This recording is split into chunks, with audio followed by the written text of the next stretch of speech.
మన ఆడవాళ్ళకి ఇంట్లో అన్ని కూరగాయలున్నా ఏమీ లేకపోయినా సరే ఒకటే ఆలోచన, ఏం కూర చెయ్యాలబ్బా అని.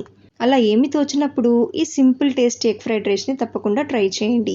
ముందుగా కోడిగుడ్లని కొంచెం ఉప్పు వేసి బాగా బీట్ చేసుకొని, కడాయిలో నూనె వేసుకొని ఈ బీట్ చేసుకున్న కోడిగుడ్లని దాంట్లో వేసి ఒకేసారి కలపకుండా ఇలా వీడియోలో చూపించినట్టుగా కలిపి ఈ కోడిగుడ్లని ఫ్రై చేసుకోవాలి.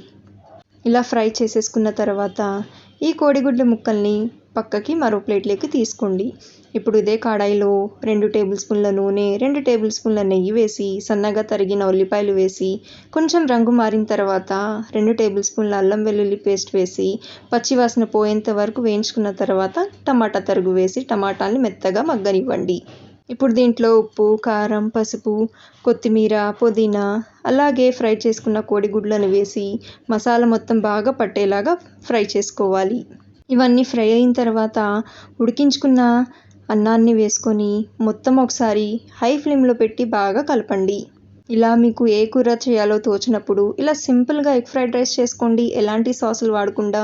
టేస్ట్ అయితే చాలా బాగుంటుందండి. ఈ రెసిపీ నచ్చిందా? నచ్చితే ఒక లైక్ ఇవ్వచ్చు కదా. అలాగే మీ ఫ్రెండ్స్కి షేర్ చేయండి. అలాగే సబ్స్క్రైబ్ చేసుకోండి. Thank you.